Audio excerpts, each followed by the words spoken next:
നമുക്ക് ഇപ്പോൾ Paramekkavu Devaswom secretary Shri G Rajesh നമുക്കൊപ്പം ചേരുകയാണ്. ശ്രീ ജി രാജേഷ്, ആന എഴുന്നള്ളത്തിൽ ഹൈക്കോടതി കൊണ്ടുവന്ന മാർഗനിർദ്ദേശങ്ങൾക്ക് ഇപ്പോൾ സുപ്രീം കോടതി സ്റ്റേ അനുവദിച്ചിരിക്കുകയാണ്. മൃഗസംരക്ഷണം ആചാരങ്ങളെ ബാധിക്കരുതെന്ന് കോടതി പറഞ്ഞിരിക്കുന്നു. അതായത് ഹൈക്കോടതിയിൽ നിങ്ങൾ ബോധ്യപ്പെടുത്താൻ ശ്രമിച്ചത് അവർക്ക് ബോധ്യപ്പെട്ടില്ല, സുപ്രീം കോടതിയിൽ കാര്യങ്ങൾ ബോധിപ്പിക്കാനും സാധിച്ചു എന്ന് മനസ്സിലാക്കാം അല്ലേ? അതെ അതെ അതെ, തീർച്ചയായിട്ടും. ഇനിയിപ്പോൾ വാദം കഴിഞ്ഞു. ഉത്സവാഘോഷങ്ങളെ ബാധിക്കുന്ന തരത്തിലല്ല മൃഗസംരക്ഷണം എന്നത് കൃത്യമായ മറുപടിയല്ലേ? അതെ അതെ, തീർച്ചയായിട്ടും സുപ്രീം കോടതി നയം വ്യക്തമാക്കിയിട്ടുണ്ട്.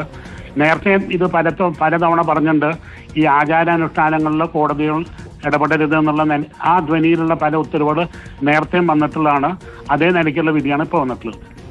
എന്തായാലും ഈ ഹൈക്കോടതി ഉത്തരവനുസരിച്ച് പൂരം നടത്താൻ കഴിയില്ല, അത് കൃത്യമായി എല്ലാവർക്കും അറിയാവുന്ന കാര്യമാണ്. പക്ഷേ വാദത്തിൽ അത് കണക്കിലെടുത്തില്ല എന്നതല്ലേ നിങ്ങൾ പ്രധാനമായും ഇന്ന് സുപ്രീം കോടതിയിൽ ചൂണ്ടിക്കാട്ടിയത്? അതെ, ഇത് മാത്രമല്ല, ഒരു ഉത്സവം നടക്കില്ല കേരളത്തിൽ.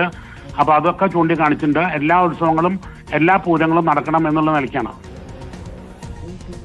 ഇപ്പോൾ തൽക്കാലത്തേക്ക് സ്റ്റേ ആണ് അനുവദിച്ചിരിക്കുന്നത് സുപ്രീം കോടതി. കേന്ദ്ര സർക്കാർ ഉൾപ്പെടെയുള്ള എതിർകക്ഷികൾക്ക് നോട്ടീസ് അയച്ചിട്ടുണ്ട്. ഇതിൽ കേന്ദ്ര സർക്കാരും ഈ ഉത്സവത്തിന് എതിരായ ഒരു നിലപാടെടുക്കില്ല എന്ന് കരുതാമല്ലേ? അതിപ്പോ കേന്ദ്ര സർക്കാരായാലും കേരള സർക്കാരായാലും ഉത്സവങ്ങൾക്ക് എതിര് നിലപാട് എടുക്കില്ല എന്നുള്ളത് ഞങ്ങൾക്ക് ഉറപ്പാണ്. ഉത്സവാഘോഷങ്ങൾ അതേപടി നടത്തുന്ന ഒരു സംവിധാനത്തിലേക്ക് എത്തട്ടെ. പ്രത്യേകിച്ചും ഇപ്പോൾ ഈ ഉദയാസ്തമന പൂജയൊക്കെ നിർത്തിവെക്കുന്ന അങ്ങനത്തെ സാഹചര്യങ്ങളൊക്കെ നമ്മൾ സമീപകാലത്ത് കണ്ടതുമാണല്ലോ.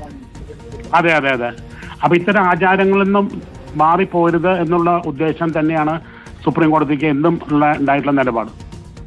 വളരെ നന്ദി ശ്രീ ജി രാജേഷ് പ്രതികരിച്ചതിന്. പാറമേക്കാവ് ദേവസ്വം സെക്രട്ടറിയുടെ പ്രതികരണമാണ് നമ്മൾ കണ്ടത്.